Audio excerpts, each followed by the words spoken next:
Sebastian, welcome. This is a great conversation to have and a good occasion to have it too, because you've achieved something really rather wonderful. You have almost single-handedly rejuvenated the, the Catholic higher education curriculum available to people, and it's such a wonderful achievement.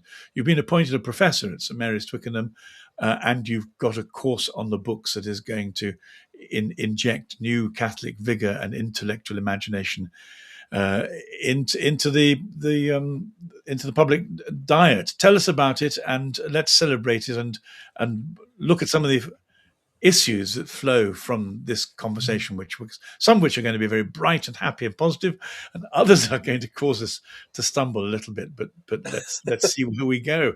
Well, welcome and congratulations, first of all. Well, thank you very much. It's always such a great pleasure to chat with you, Gavin. So thank you for having me on. And I must say, you have already promoted me. I'm not a full professor. I'm an associate professor, so not quite as grand as that.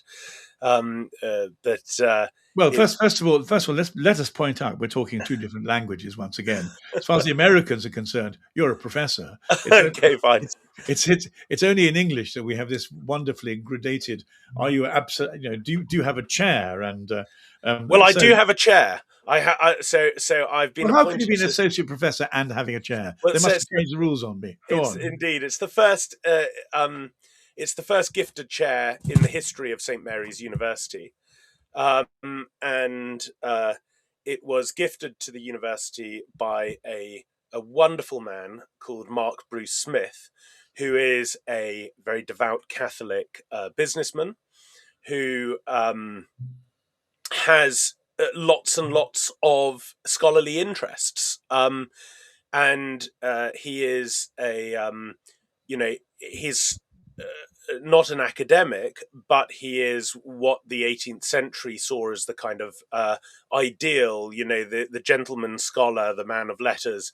And one of his interests is in Wolfgang Smith, who was a great philosopher from Austria, who spent most of his life in America, settled in California, in a lovely rural location there. And he devoted his life to, I suppose, really to two main areas of inquiry. One being how to retrieve a Neoplatonic emanation participation structure in dialogue with currents in contemporary science, so as to render explicable the otherwise and hitherto rather opaque realm of quantum physics. And the other... Just stop a moment. That's huge. I mean, huge. That's also incredibly exciting. It's very difficult to hear you use such exciting, pregnant language, and then for you simply just to pass on to the other. But I suppose we've got to, for the sake of the tangent of the conversation. But I just want to stop and say that was so interesting. Are we allowed to get back to it at some point? We should definitely get back to it, but especially because Wolfgang Smith has this kind of this strange hidden following of extremely committed students who are constantly sort of sitting at his feet and drawing from his thought. But in the wider world, both popular and academic, he is an absolute giant yet to be discovered. So hopefully St. Mary's having a chair named in his honour, and indeed the degree that you mentioned a moment ago, the BA in Philosophy in the Classical Tradition that we've just launched there in the School of Theology and the Arts at St. Mary's, actually has in the third year a module specifically on the thought of Wolfgang Smith. So my hope is that some of my more recent endeavours will help to encourage greater interest and knowledge in the thought of Smith. Anyway, the second thing that... Hang on, stop a moment, because yes, one thing please. we need to do is to say this is an advertising campaign. We're actually trying to tell people about your degree so that if they're interested, they can tell other people. So this isn't just...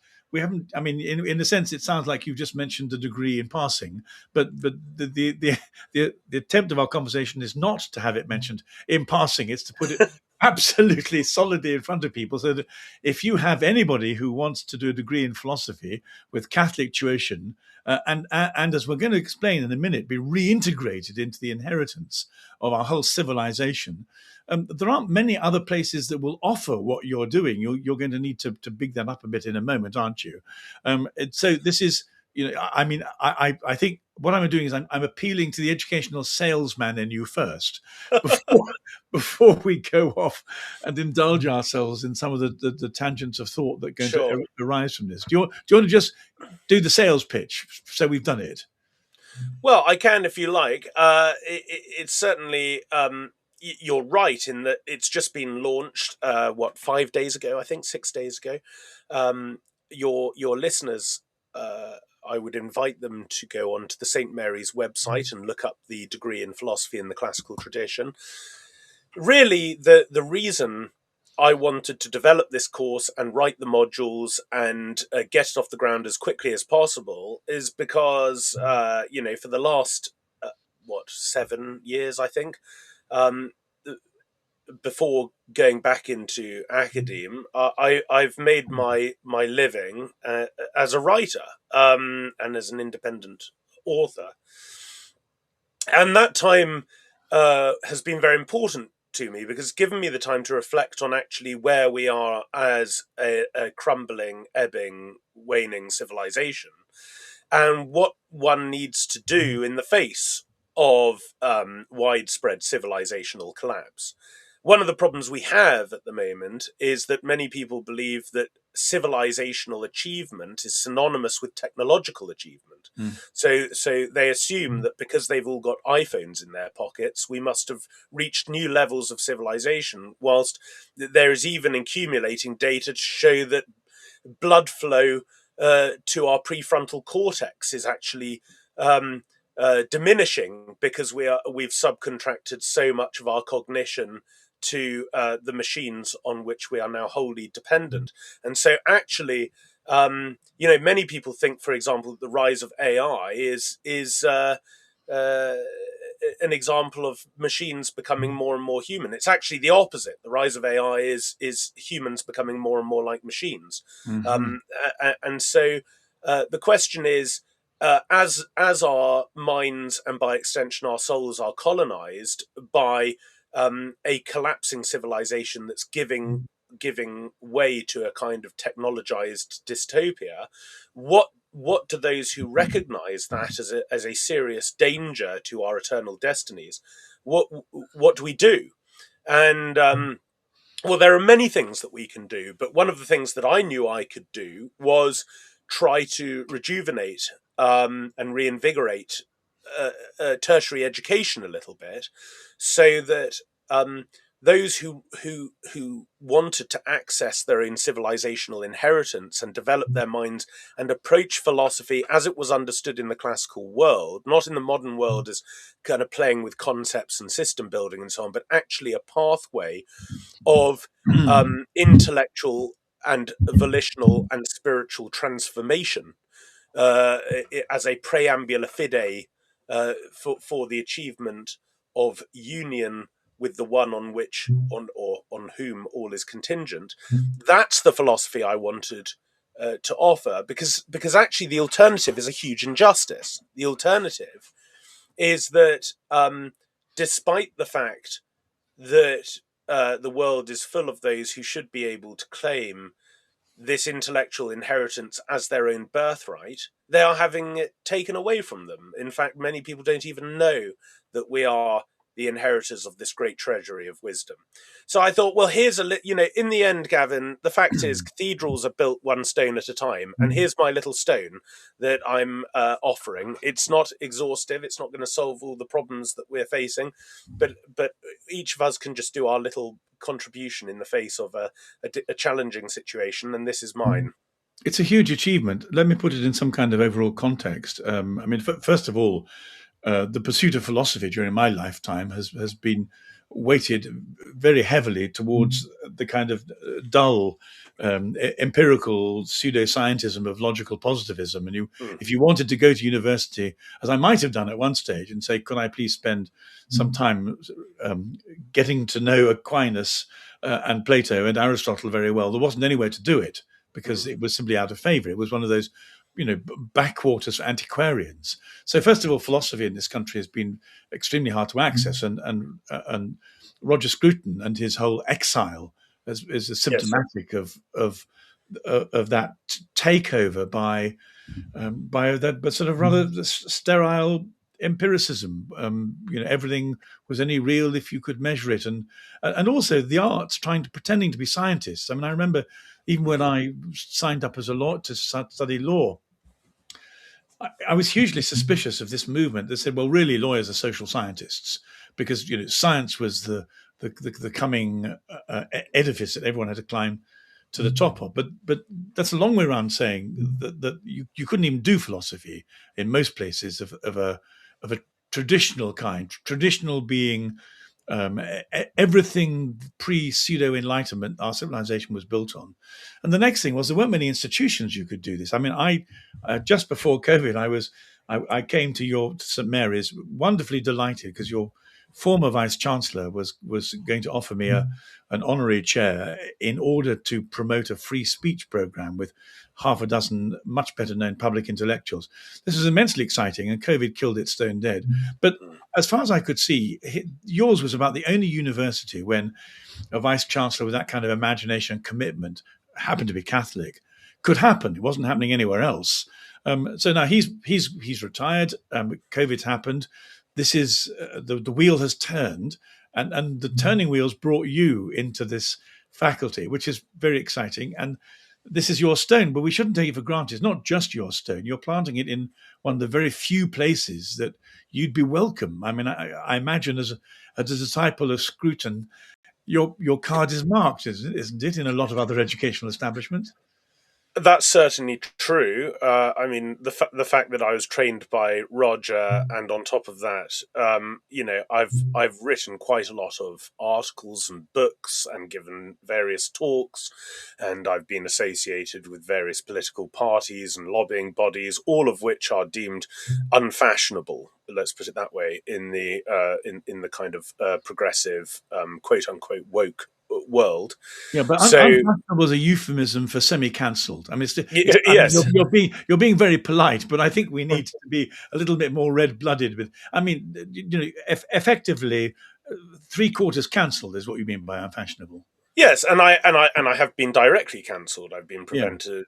I've been invited to various things and then disinvited. I've been. I was, as you well know, I was once appointed a senior research fellow at an Ivy League university, and until they realised that I took a rum view of tyrannical regimes, and they didn't want me after that. So St Mary's, I think, has done something quite courageous, and the new vice chancellor Anthony McLaren is a very devout Catholic and a very serious person who's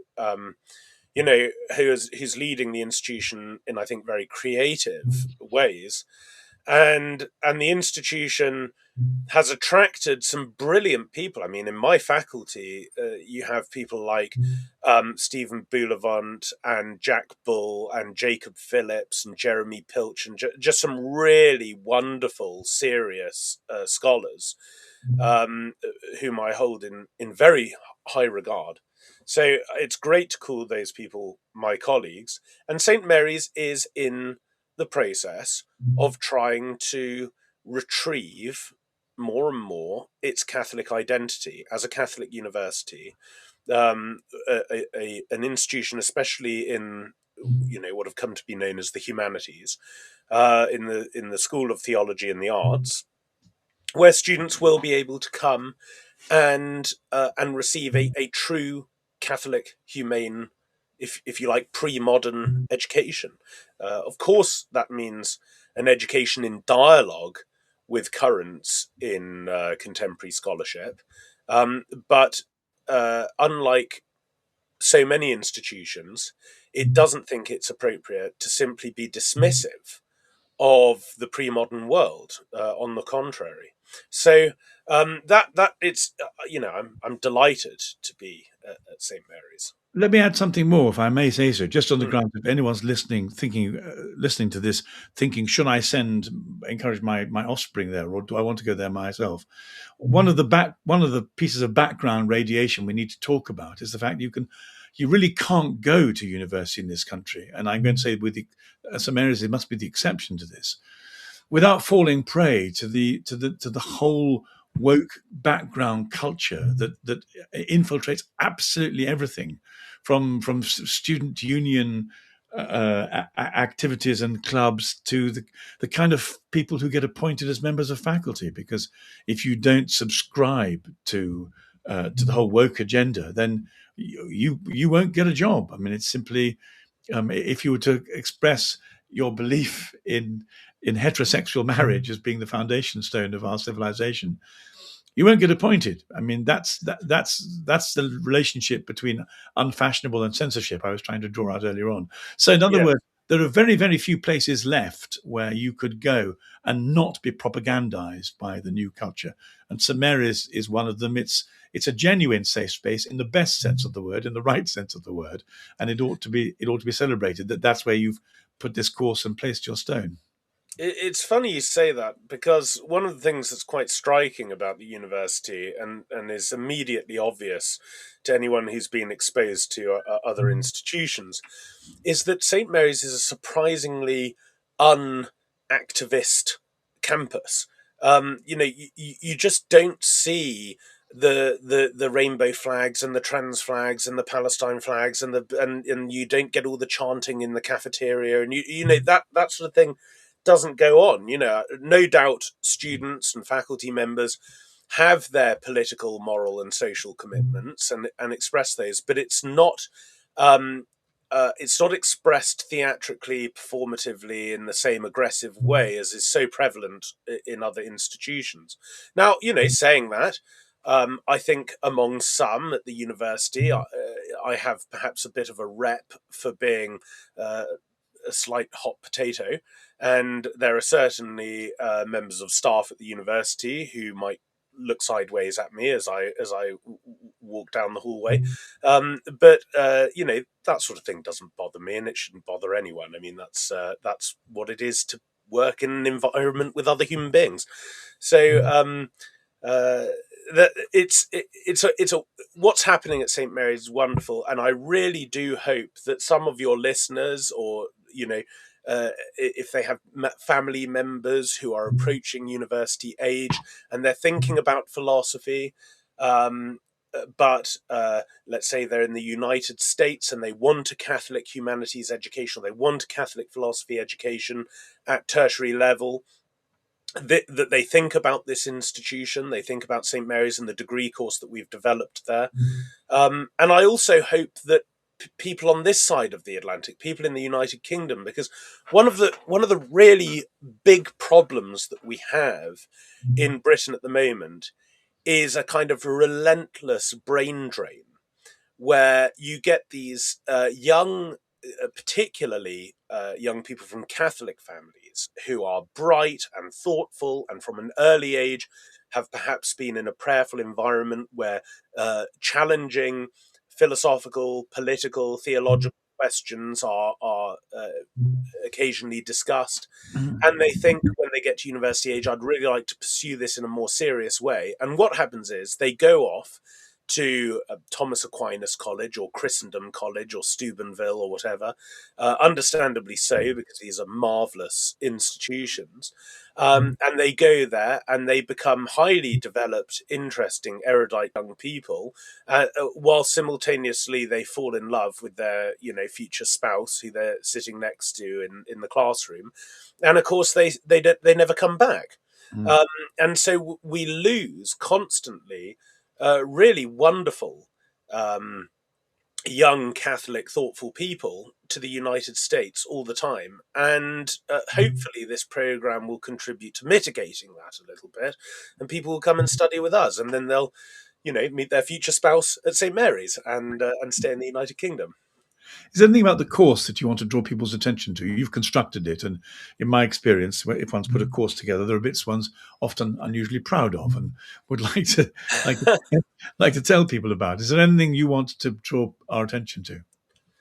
Yeah, thanks for asking that. I mean, I suppose the main thing I would say is that uh, most philosophy in most universities today is taught, I would say, predominantly as a history of philosophy, and the first 2,000 years of philosophy is sort of covered in the first couple of semesters, and it's assumed that philosophy really gets going with Descartes, and then more so with the British empiricists, and then really you're into the serious stuff when you're into analytical positivist, reductionist, materialist, and from a moral perspective, nihilist philosophy. Yeah.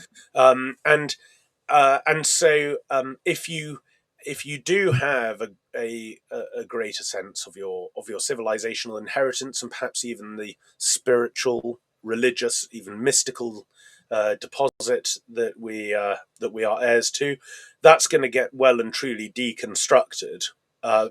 Particularly if you're quite an impressionable young person, by being drilled through such a program. So I knew that whatever we had to promote at St Mary's and develop and get off the ground had to be not that. So so we it's not a history of philosophy. There is one module in the history of philosophy, so that people have the sense of the arc of uh, how this discipline developed, and the teaching is very clear about how modern philosophy and the so-called turn to the subject marks a certain rupture in the history of philosophy, and that a lot of modernity and the age of ideology in which we found ourselves entangled for at least 250 years now is an effect of that rupture in the Western mind.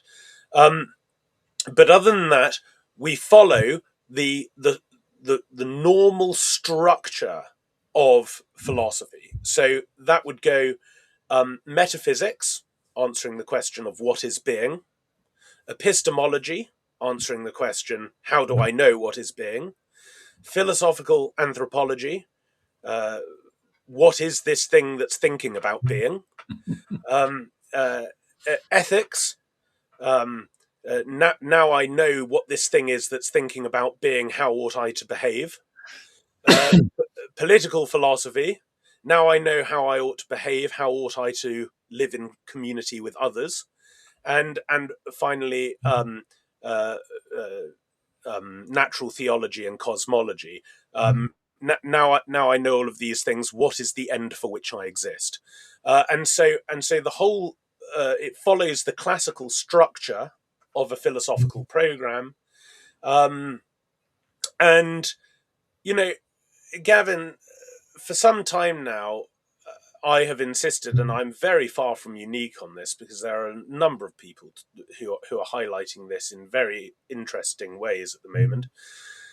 Um, the main problem that we're all facing at the moment is a problem of ongoing, escalating, accelerating deracination.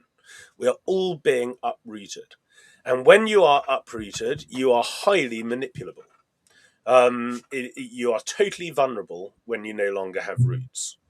And there are reasons why global transnational power holders want to do everything that's possibly available to them to accelerate the process of uprooting us, because it makes us utterly utilizable units of production consumption to be placed here and there according to their needs, in the process of accumulating 99.9% of the Earth's wealth. And so, we're all stuck in a situation in which we've got these aggressive forces of deracination going on all the time, and it makes life miserable and makes us vulnerable. And so the question that we have to constantly ask ourselves is, what is the antidote to deracination? Well, the antidote to deracination is initiation. It always has been. Um, one needs to think, for example, of the Great Migration period. You have this. Finally, you have a baptized Roman Empire. You finally have a true Pax Romana, the reign of peace across the civilized world, all submitting itself to the kingship of Jesus Christ. You finally have established that, and what happens?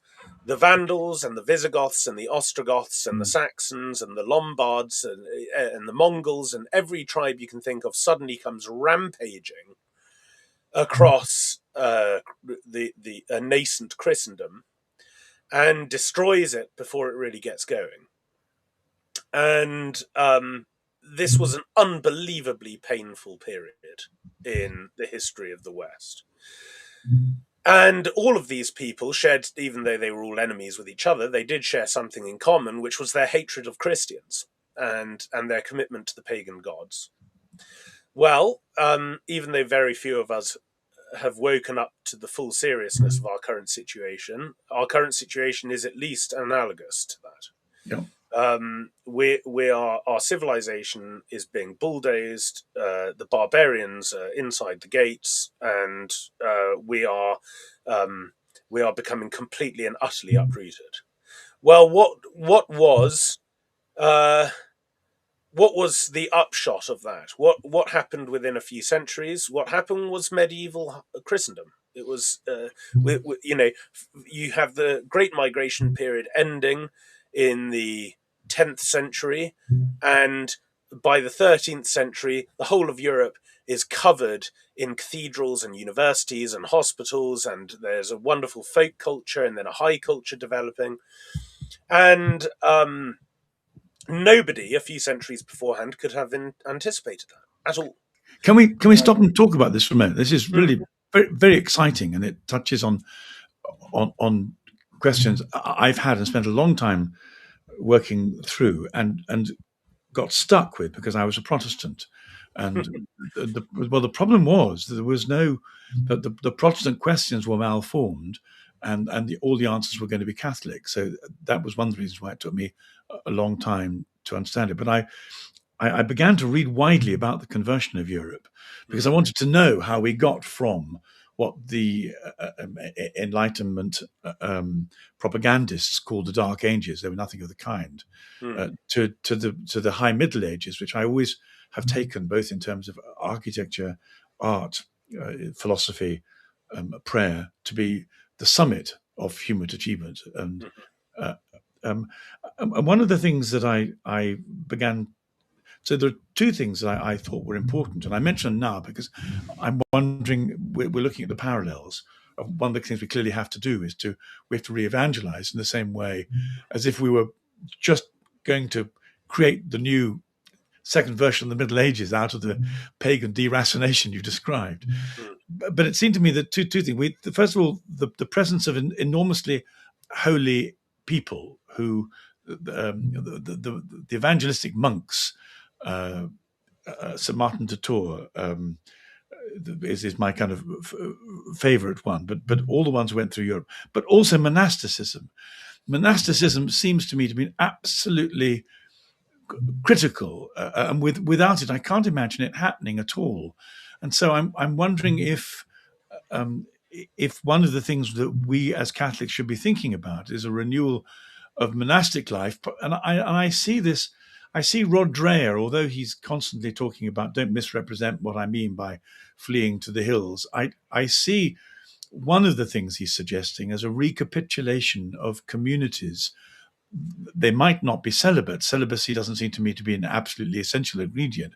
But what does seem to be essential is a community of people who put prayer at the heart of it, who then live out in microcosm the benefits of Christendom. And so that other people around them say, goodness me, that's flourishing. That's sanity. That's beauty. That's holiness. That's loveliness. I'd like to be invited in. Yes. What's your view of what, in the face of the most dreadful pressures, decivilizational pressure that we face now? Clearly, education is we have to keep the books, and that's again what the monasteries. All of the monasteries didn't exactly be wrong to say they became mini universities, but I mean they all had libraries, Yes.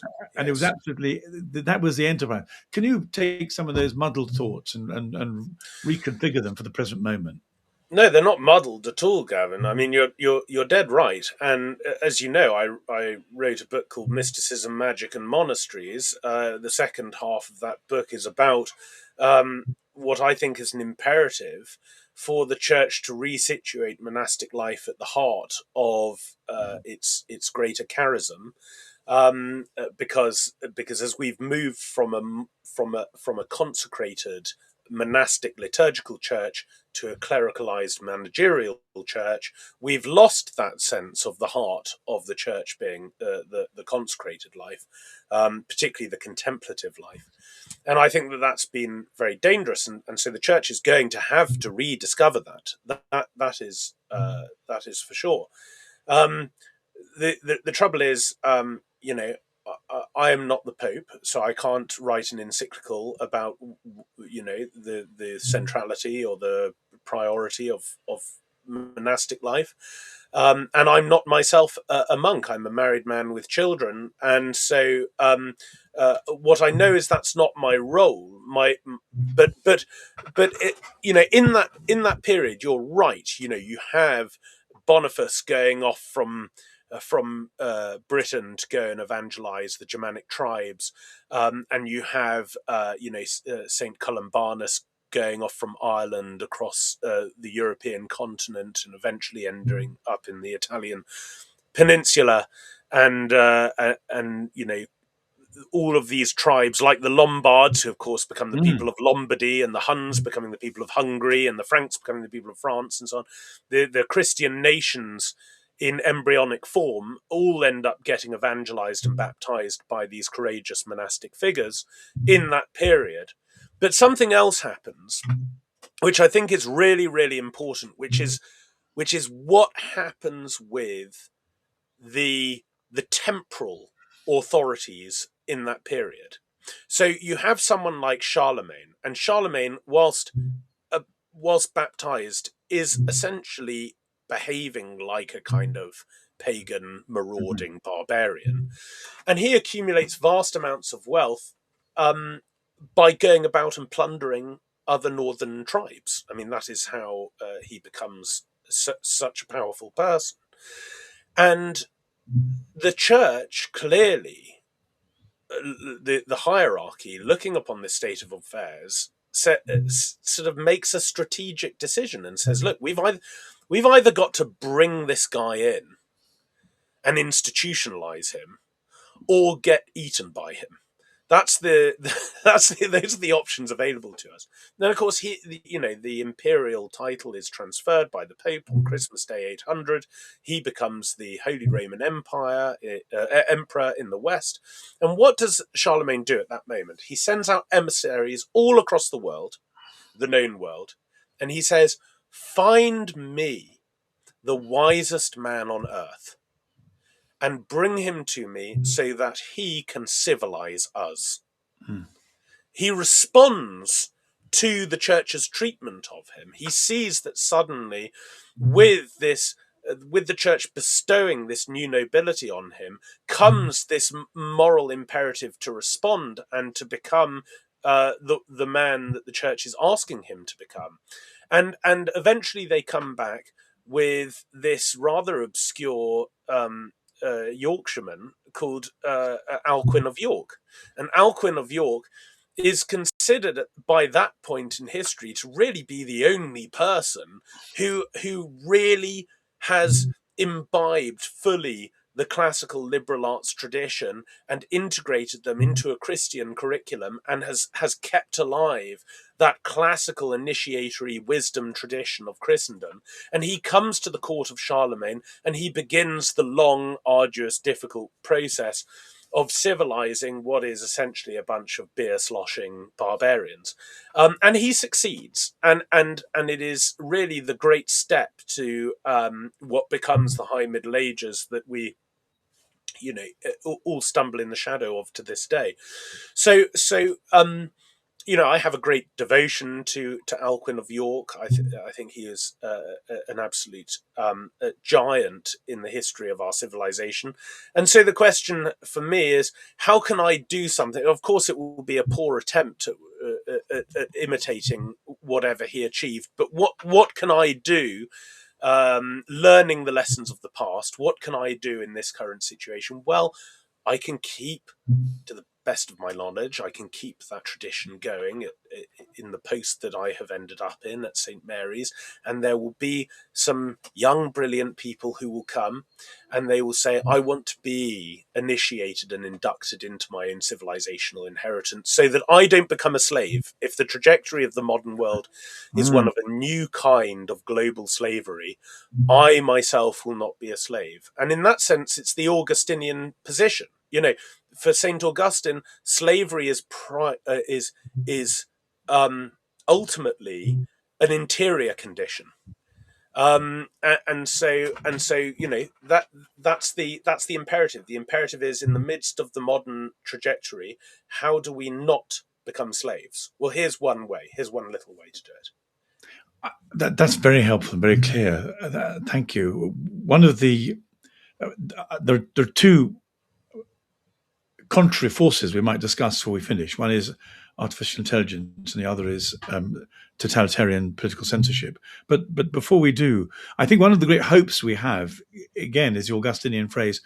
I wish we had different versions of it. I mean, you've made us for yourselves, our hearts are restless until they find themselves in you, is how it comes to us. But actually, it needs to be expressed in different versatile ways. I'd like it to say also, you've made us in the image of God, and therefore we are completely vulnerable and lonely and incomplete until we encounter you. You know, Mm-hmm. it needs to be not about restlessness; it needs to be about salvation and sanity Yes. as well. And so, one of the it strikes me the reason we're going to win, the reason that Christ wins, is because there is this flaw at the heart of the human person, which means that until he finds the living God, he is a shambolic, dysfunctional wreckage. Yes. And when he finds the living God, everything gets put in the right place. And that's what we take people. We're not. It's not a kind of zero sum game of different philosophies combating one another, one gaining the upper hand over the other. It's the fact that we were made for this. We were designed for your course, Well, so I to mean, speak. I think you know it's really important to think about what a Catholic anthropology would teach us. So, um, you know, as you will be, you know, very familiar with, in the Protestant view of human nature, um, grace comes from without in order to supersede and replace our nature. That there is nothing redeemable in human nature, and that's why we need grace. And by, as uh, in Luther's immortal phrase, you know, grace acting like snow upon excrement enables us to kind of get snuck into heaven, because God doesn't actually see the barbaric, disgusting Underneath thing the that's snow, getting yeah. through the gates. Yeah, underneath the snow, exactly. And that's just not the Catholic view. The Catholic view is that grace doesn't bypass nature or supersede nature. It enters nature from without to transform it from within. Mhm. But that means, just as Christ's parable of the sower famously indicates, that means that you need really, really nutritious topsoil. Okay, and the reason why, if the crop of grace that that God is going to reap in the eve of our lives is actually going to grow forth, that topsoil needs to be really healthy, and that's why natural wisdom, that which and the natural virtues that whose counterparts are infused into our soul and assume those natural virtues at baptism, the natural virtues and natural wisdom and natural civilization must be cultivated, so that grace has really healthy topsoil into which to be sown. And that's why the church has always patronized Hellenic wisdom and Roman legal wisdom and the wisdom of nations and all of these things that are natural goods, and that need to be snatched from the principality of Satan and placed into the kingdom of Jesus Christ. And that's what a Catholic philosophy course is meant to give its students. It's meant to give its students really healthy topsoil. And so the course that I've developed has that in mind. That's the purpose. That's a very helpful summary. Thank you. Let me just, because we'll run up the hour soon, ask you two questions. The first is AI. I like very much your reversal of the common wisdom, which is that instead of machines becoming more like human beings, we're becoming more like machines. AI, it seems to me, must cause immense trouble in tertiary education. I mean, and increasingly, I'm not sure if the sort of tone of our editorial ear is going to keep up with the sophistication of AI's capacity to compose. So far, we're ahead of it. So far, I can hear grok. The Catholic commentators we won't mention. Stop it. It's grok. Just have your own thoughts, please. Ask for the information, but please, please don't be so lazy as to let it do your grammar for you.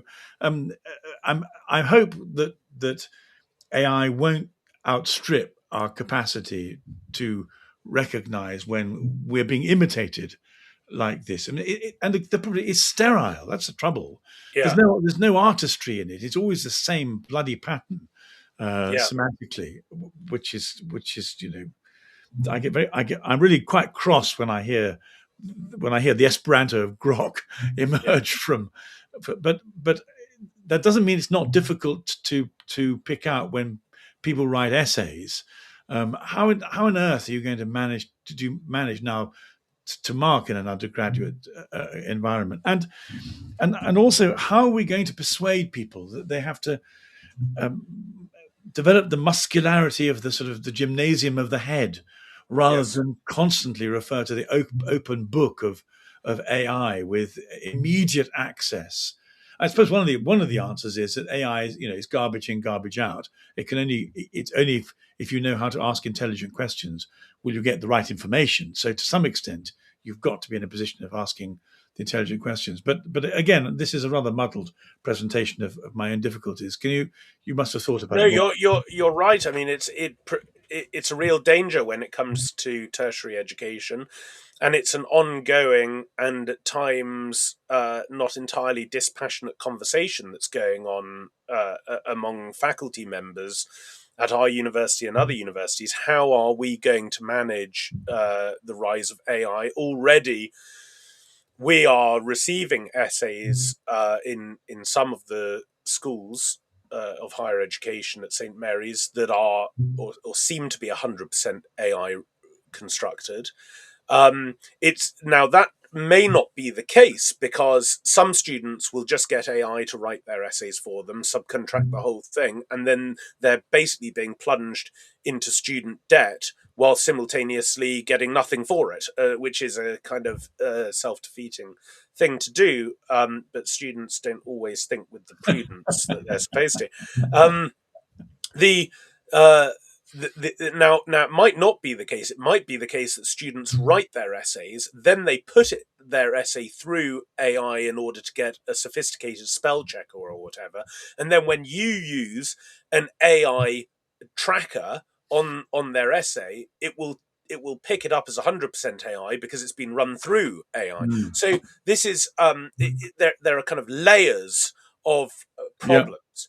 Now, what I would say is we can either get in a more and more of a tangle about this and try to get more and more sophisticated AI-driven AI trackers in order to see where AI is disrupting the process of learning, Or we can go back to classical models.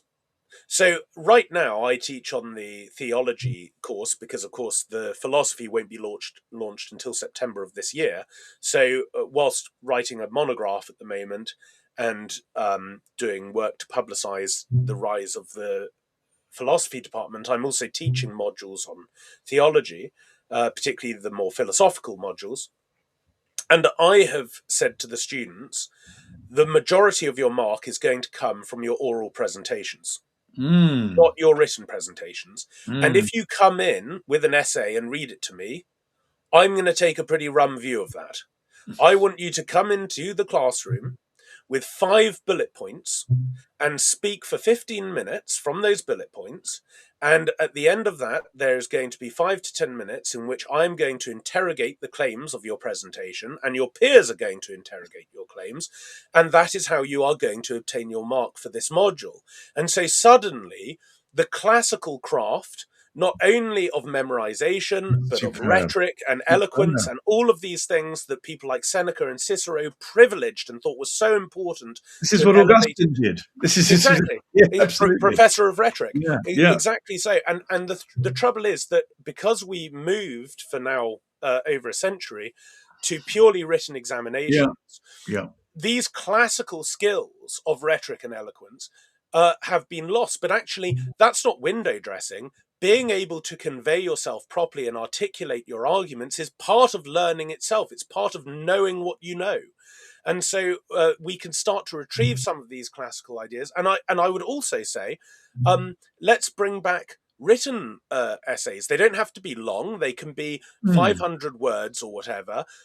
They can be given all the time they want. But then we might be able to bring back something as wonderful as elevated penmanship, which yeah, is something that's yeah. been lost. Yes, But this is absolutely. something beautiful that you can offer to those you love when you write them a letter or whatever. Yes. So AI definitely poses many dangers, but it also can be interpreted as an opportunity to retrieve some of the lost classical arts that actually were so important to the building up of our civilization that's so under attack at the moment. And I think there's an obligation on us to use moments like this as opportunities for creative endeavor rather than moments of despair. So I'm not unrealistic about the dangers that AI poses, and I'm very concerned about it. I just think, um, you know, the role of the Christian is always to move forward with hope. And that means thinking very creatively and entrepreneurially in the face of moral and intellectual dangers, rather than just, as I see so many of my peers doing, sort of just pulling at their hair and getting more and more anxious in the face of it.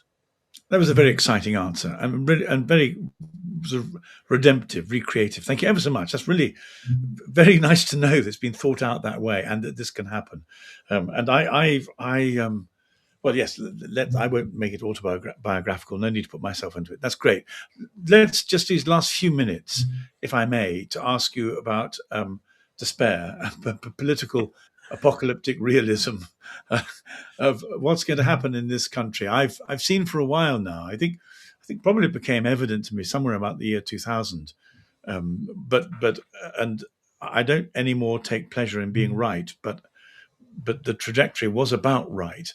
And it climaxed with the sense that somewhere in the last part of this, between 2025 and 30, we would find ourselves being throttled by a very powerful leftist totalitarian government that was going to expand on thought crime and the whole Orwellian bundle with an intense stupidity that was born of the fact that, like the devil, they're short of time.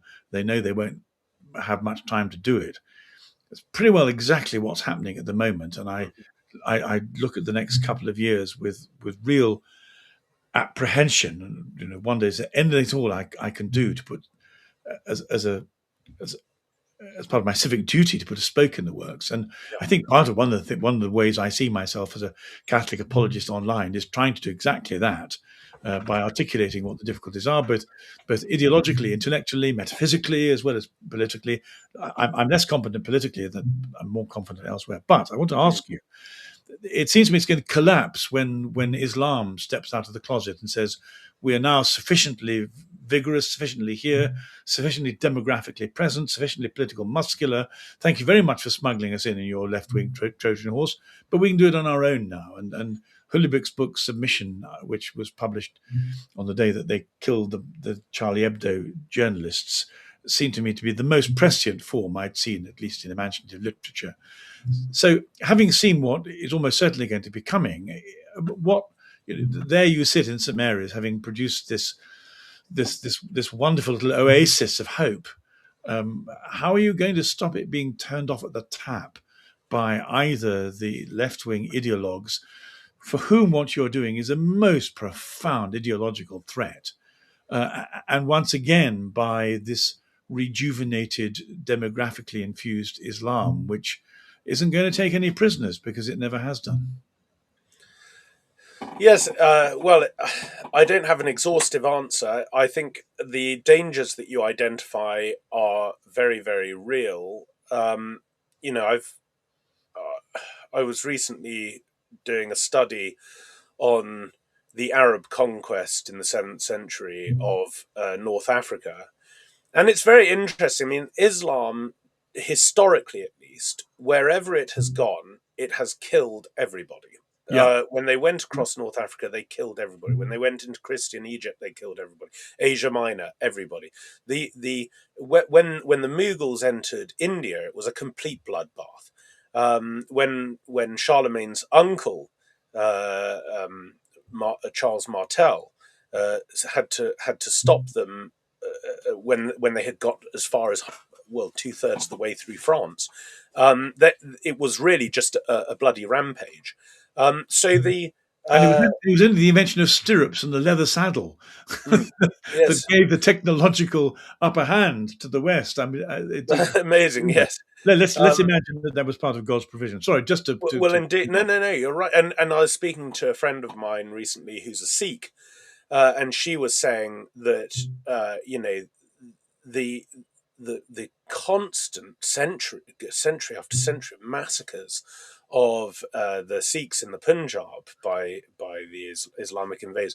So Islam has always posed a very serious threat in that regard, and it does historically, and that's not to say we can be absolutely sure about how Islam will manifest itself in the future, but historically, if we take seriously the lessons of the past, at a certain point it grows sufficiently in confidence to become very violent in the way that you suggest, and I think that uh, in European countries we are not thinking seriously enough about that history.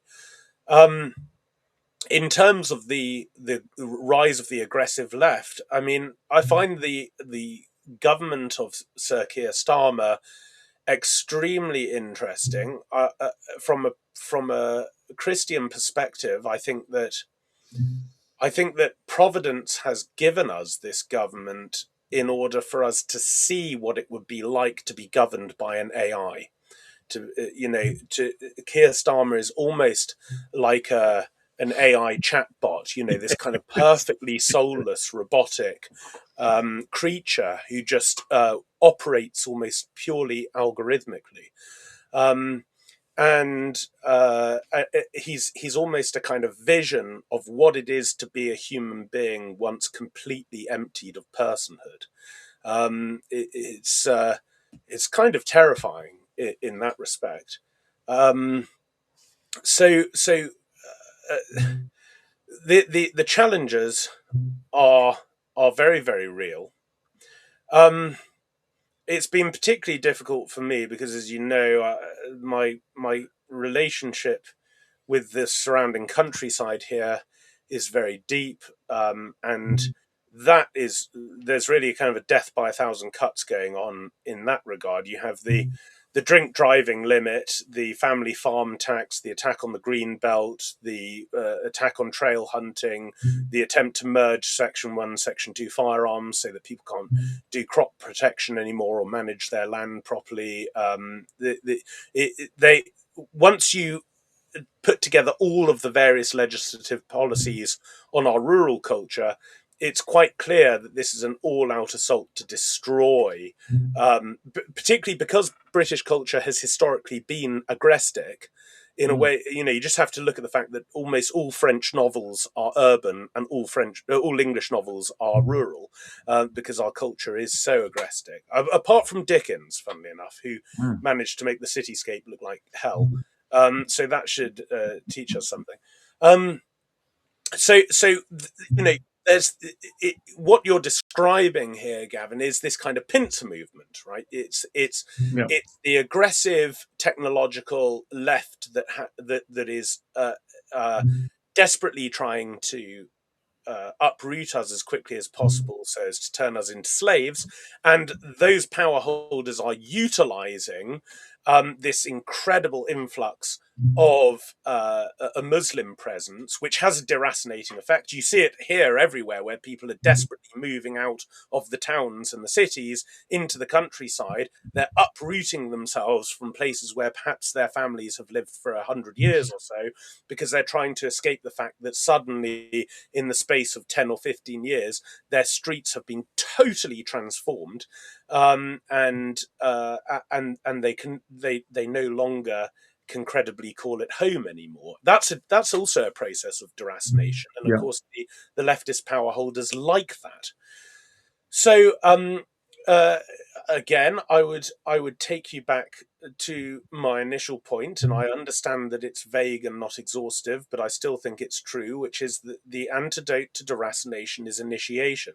If we are the main problem that we have, and the reason why we've accepted a government like this, and we've accepted a social revolution in the way that we have, and the destruction of our towns and our cities and so on, the very reason why we've accepted that is because we've never had anything to fight for.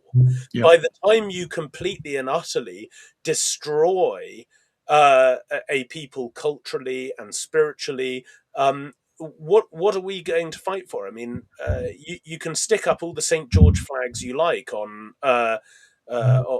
lampposts and so on, but if all that represents is, drinking real ale and being committed to your local football team or whatever, however wholesome those things might be, they do not constitute a real vigorous civilization. Do you know? Can I And just throw something in that really matters to me enormously? yeah, So I need to please, say, please. when I was sort of in my late teens and traveling on sort of sports coaches and choral coaches, what absolutely astonished me was we had no English song. Mm. There just wasn't. There were German folk songs and folk's the wrong word here, but German cultural songs and French cultural songs and Scottish cultural songs, and Celtic. There was an absolute dearth of English cultural songs. The closest one could get would be kind of the folk song revival, which was not bad in itself, but slightly twee and sort of unsophisticated. But you're absolutely right when you say that there was nothing English Yeah, culturally, aesthetically, that one could fight for. Even as I began my journey into adulthood, it was gone. yeah. I mean, funnily enough, in his new book, Paul Kingsnorth makes this point, that he was sort of looking through a book about different world cultures, I think, as a child, and there were various tribes and peoples of different lands, and then there was the Scotsman in his kilt, and it Mm, got to the Englishman, and it was a man standing in a pinstripe suit, indeed. and it's sort of. What is our sense of belonging now? What I would say to that is, um, it's not that we didn't have a settled culture. And actually, when you induct yourself into it, um, the hunting traditions and the folk traditions and the maypole and the wassails and all of the things that rooted us in the earth and gave us a sense of being one thing with the landscape. Um, we actually did have a very rich tapestry in this country of such things. The thing is that it is part of the culture itself, and this is something that's been utilized to great effect by power holders, to hold up those things constantly as objects of mockery, Yeah, as ridiculous, as pathetic, something that the Scots would never do of their Highland culture, for example. So, um, and there's a very, very difficult and complex historical genealogy with that concerns the role of enclosure and the attempt to try and strip the English of their culture so that they could be herded into villages and towns where there were industrial centres, and the rise of the mills, and all. There's a very, very complex history of stripping the English of their culture, which begins, as Bonnie Lander Johnson points out in her book Vanishing Landscapes, it begins with Henry VIII. It's an effect of the Reformation, absolutely. Yeah. and so um, becoming a real Englishman, is a process of emancipating oneself from all of the hexes of the Reformation. That is what becoming a real Englishman is. So the so to go back to my initial point, in the face of the dangers that you highlight, which I agree are the real dangers, the antidote is initiation. So you have to do things like this. You have to learn real skills. You have to read really good books. You have to understand history.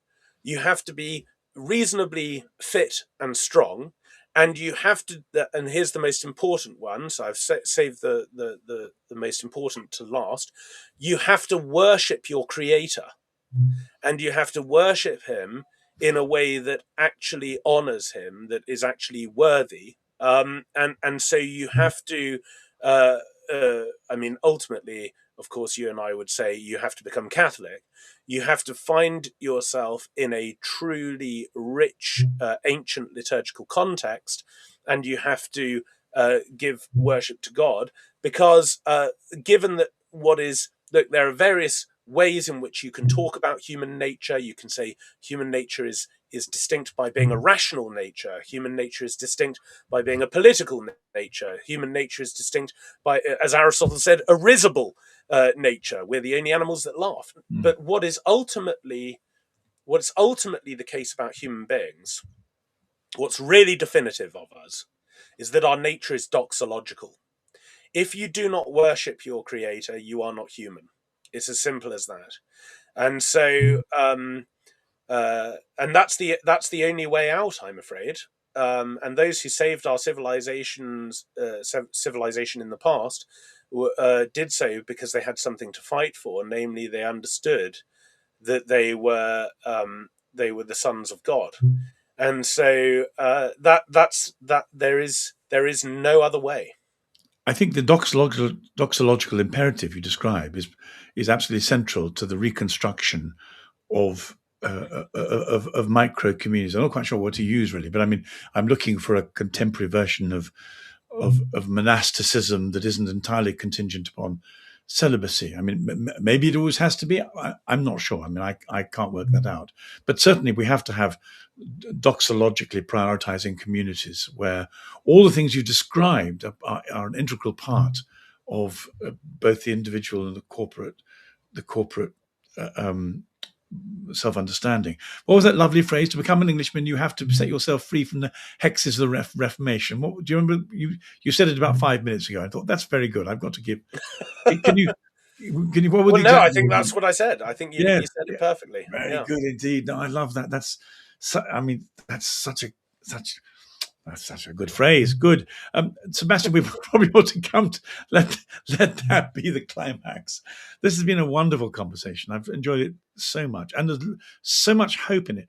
But not just hope, I think, but the identification of the antidotes that we need to the despair that is lapping around our feet and got to our knees. So I mean, congratulations on the course. Congratulations on the chair. Congratulations, St. Mary's, for everything you do, and thank you for such a marvelous conversation. I hope lots of people will listen to this and get as much out of it as they ought to. Bless you and Well, thank you. Gavin, thank you so much for having me. It's always such a joy to speak with you. And to anyone out there who's listening who might want to study philosophy, in the classical tradition, or who might know a young person, or indeed not a young person who wants to come and study and do an undergraduate degree in philosophy in the classical tradition, please get in touch and come and enroll. Wonderful. Sebastian, thank you. All the best.